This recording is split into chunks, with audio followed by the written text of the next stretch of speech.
Gavin, you're looking slick. Thank you for joining us. I'm happy to be here, boys. It was fun last time. Let's hope it's at least half as fun this time. Oh, I was hoping for twice as fun. No, we got all the pleasantries out of the way last time.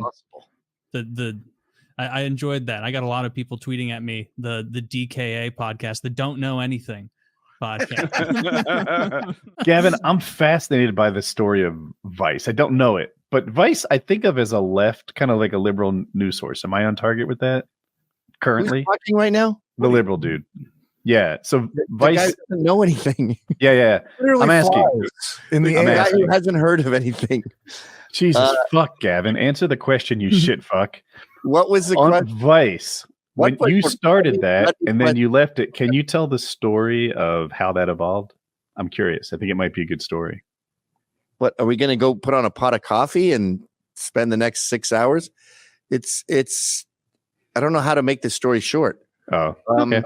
Woke on. What was it like interviewing Kanye? I just saw that clip. I didn't know you talked to him.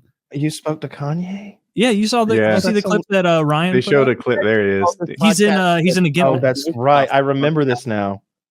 Yeah. What was that like? You guys should call your podcast that Never Heard of That podcast. The not up to date show. Yeah. I don't agree, but DKA Don't Know Anything works. That's fucking funny. Okay, that's actually pretty good. Delete that. Delete it. No, keep that in. That's good. You should take up his mantle. Well, Vivek would be his VP, so I guess Vivek would move to the P spot. The P spot. I also think Vivek is going to be VP. Oh, is Vivek like a front runner for VP? Absolutely. He's on the list. Yeah. I personally think he's going to choose a girl. Don't know things guy asking that? No. Jesus. And suck my dick, by the way. No, that was me. I genuinely don't follow the politics shit as closely. I thought Vivek was like not that. I thought he wasn't Vivek. I thought Vivek wasn't that popular. Vivek. It rhymes with cake. They give me a hard time every time I pronounce it correctly. What was the thing you didn't know? It was you, right, Woody? It was one of. It was probably there was one thing I didn't know that it had to do with a break-in strategy of getting car keys. Oh yeah, they just kick in the front door and grab your fob. Yeah. I questioned it because it sounded wrong, but I was wrong, and that happened. You know, if you followed Andy Kumi on Twitter, you'd know. Yeah, I bet you're right. Oh, yeah. I tell you about it every day. In Canada, I saw this great video that said the juxtaposition of Canada versus America.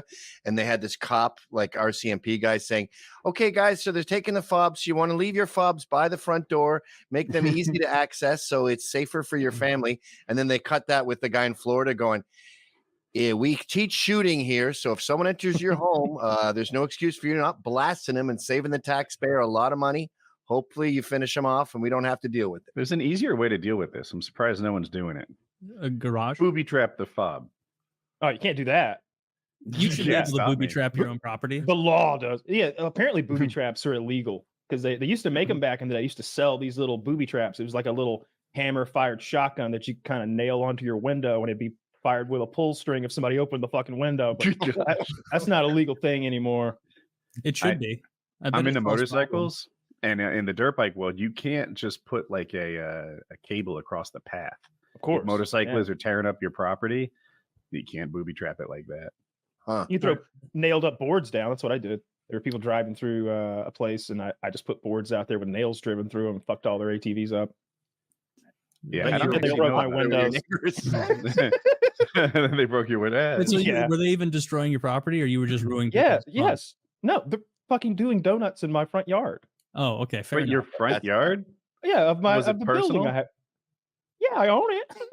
No, but I mean, like, were they doing it because they didn't like you in your front yard? Who fucking cares why they're doing it? Was the rape personal, madam? Did he mean it? Like, I don't care why they're doing it. They're doing it. It impacts how hurt my feelings are. That's what this is all about. Do you remember, like, this is probably like 2016. It was a super old video where this one, like, boomer kept having his Trump sign run over by people into his yard. And so he somehow like a very remarkably easy strategy. He attached it to a 2x4 with nails on it so that if you tipped it over, the nails faced up. And then he like showed a picture of that and then a photo of like some like clearly liberal woman with like a blown out car having it towed away. Like that should be legal. You're gonna talk about the guy who electrified his Trump sign. So when someone grabs it, they get zapped. And that's probably illegal too. Fascism. Worth it. You should be able to booby trap your own property in any way you please. With our fobs is if I have a shit or something, I rub shit all over the fobs and leave them by the front. And then obviously in the mornings, I put on gloves and get Clorox wipes and I clean all the shit off them. Yeah. You have a very frustrating, disgusting morning routine. The whole front of a whole area by our front door reeks. Yeah. No car thefts, not one. No, never. Everybody's heard of that Kia boy thing where like they rob tons of Kias because I guess the Kia just didn't think it through. And my younger brother has had a Kia for years, and he's always mentioning like, God, please someone steal my Kia. Like this thing sucks. I just need a Kia boy in my neighborhood for one night to steal my Kia so I can get the insurance payout and buy a nicer car than this fucking Kia. And so shout out to the Kia boys. Maybe you can find my brother's car and steal it. Yeah. We probably shouldn't discuss this insurance fraud here involving thousands of people. However, I might add, he just needs to park it in the right spot. Did I say my brother? I meant a guy I heard of. Actually, I'm making this all up. And a short story you once wrote as a child. I'm making up right now. Child. It's just a stream of consciousness thing. Yeah. Okay. Fair enough. Kias get a bad rap. They're not that bad of cars. They're really not. They're fine. They're following the path that a lot of cars do, where they start as garbage and improve over the decades. And they try to have like an exterior that looks like a more expensive car. Like I think I saw one of their like coupes the other day, and I was like, "What is that?" Like I can't tell if that's a $30,000 car or a $100,000 car. And then I got close and I could tell, but for a while it looked nice. Cars. You look at like the Porsche SUVs, and they look like complete garbage. I'm a fag, so I have a 2000 Jaguar and a Land Rover and a Triumph and a BMW, and they're all horrible cars. But they look really good, and that's the most important part, I think, of cars. Yeah, I don't think that Jaguar even has that cool hood ornament anymore, do they? Because it used to have the leaping. Yeah, I have the leaping Jaguar. Well, I think they did stop, though. I don't understand why, because it has a spring in it, so it's not killing any kids. It springs back. I thought it was because they were getting stolen, because they're too cool. Well, that was off. Boys did that with the Mercedes thing, right? They would wear it around their neck, and then Mercedes just said, "Please call us, and we'll send you one. Stop taking them off cars." Yeah, I mean, hood ornaments are cool. They have to come back at some point. Yeah, right. There's inevitably it's cyclical, of fashion. I got the leaping Jaguar on my desk. I totaled my car when I may or may not have had some beers, and I was drifting, trying to impress my brother-in-law. Completely totaled the car, like gone. And my insurance company gave me the value of the car, $14,000. It was worth like 17. And they sawed off the front and then just stuck a new nose on. Like when I say sawed off the front, I mean everything. Yeah. Like, imagine the foreskin of a penis going onto some other penis.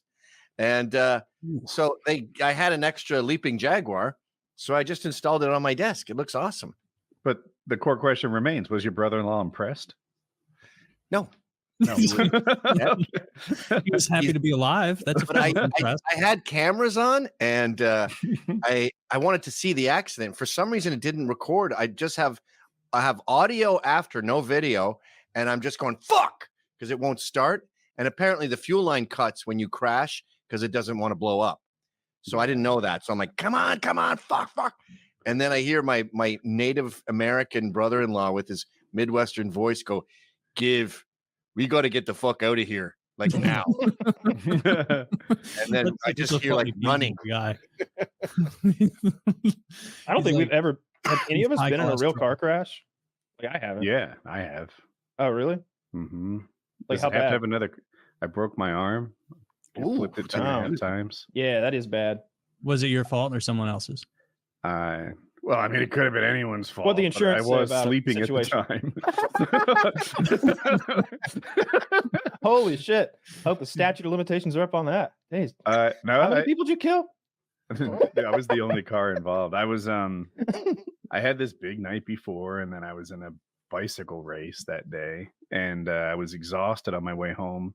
I pulled over and tried to sleep. I'm 17 at this point, and because I couldn't fall asleep, I made the bad call that I wouldn't fall asleep. You know, like, all right, I'm here. It's like been 20 minutes. I can't be any more bored. Let's try again. And the car pulled to the right. It wasn't a great car.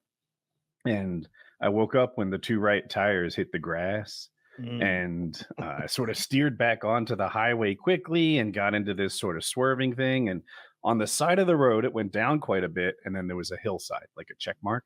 And when the front of the car hit that hillside, that's when I started rolling. And it was 2.5 rolls. So, one roll isn't upside down. That's half a roll. It was 2 full rolls. And then I came to a rest on the roof. And one of the rolls lowered the roof by like 6 inches and broke every window. And then I had my seatbelt on, but in my mind, I thought I was going to fall out the driver's side window. So I posted my arm out to protect myself. Yeah. And that's when I broke these 2 bones. I've got that scar there. I don't know if it's not super visible. Yeah, I can see a little bit. I can see like the cross. That's from one of the surgeries to repair the arm. And, Yikes. yeah. And it's why my fingers don't work well. You fell asleep. So I almost like give you that one. Like, because it's not exactly user error. You were just exhausted. But I do pride myself on all the miles that I've driven and never hit any fucking thing. Like never, ever. Not even a deer? You can't avoid a deer. I've hit a deer. I hit the deer. I got, yeah. And that's he hit me, actually. Honestly, he hit me. He hit my fenders like squarely in the side. Like he hit where the tire well was. So I'm going to blame that on him. That's not my fault. I couldn't do anything about that.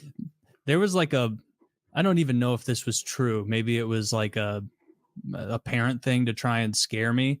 But like I've had in my head that like if a deer is in front of your car, you never slow down even the tiniest bit. You're supposed to just blast through it. And that's because it was either my dad or maybe it was a fucking hockey coach of mine. I don't know. But he told me, he's like, oh, my brother-in-law. Yeah, it was a hockey coach. He's like, yeah, he was driving windy road, saw a deer, decided to slow down. All that did was kick it up onto the top of his car. Oh, beheaded him. So his theory is you atomize the deer. Yes. You're okay. But the real I've heard that theory on motorcycles too.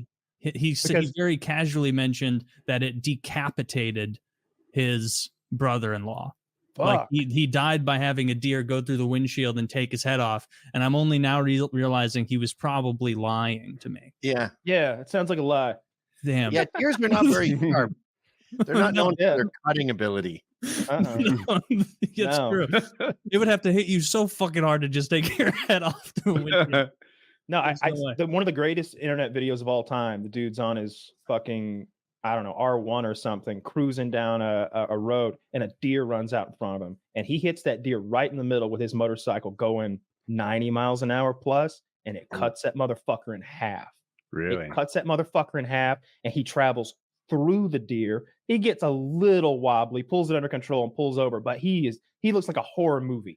Like he's just, he looks like you dumped a bucket of blood, like Carrie at the end of the fucking movie, just dumped on with blood. Deer. Yes, organs. it was so badass. Yeah.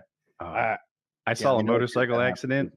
So this guy was riding along, and a deer ran into the side of the bike and hit the motorcyclist. All right, he was going fast. And the guy kind of swerves, pulls over, gets to the shoulder, and then drops the bike. And I'm like, oh, like, what's the matter? Task saturated, adrenaline, like what's going on here? And then you realize when you looked at, the camera goes to his foot. It's as if it was put back on backwards. Oh, he's hurt. He can't stand on that thing. It's a problem. Deers are the worst. I know a guy who had got a motorcycle accident with a deer. The deer was driving, and he got so fucked up that he had all these holes in him, like gashes and shit. Not just road rage, but like perforations. I don't know. It looked like he'd been shot a couple times. I don't know what that was about.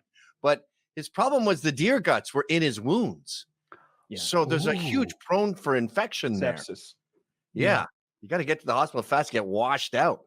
Ugh. Yeah. And they're rife with parasites, right? Don't they? Worse than that. Those videos. Are they? I didn't know. Their lives are a living hell. Fuck Bambi. All this, like, what we don't understand about animals is the unbelievable suffering just existing is. They're fucking in the snow, just trying to get a morsel of food. They get a cut, it gets infected. They're walking around with maggots on them. Or I saw a video of a deer, half of it was gone. You could almost see its rib, and it was just like, and they're always foraging for food, and then someone's gonna kill them. There's always a predator. I think, who doesn't have a predator? Maybe a hawk or something. They're always in fucking constant fear and stress and pain.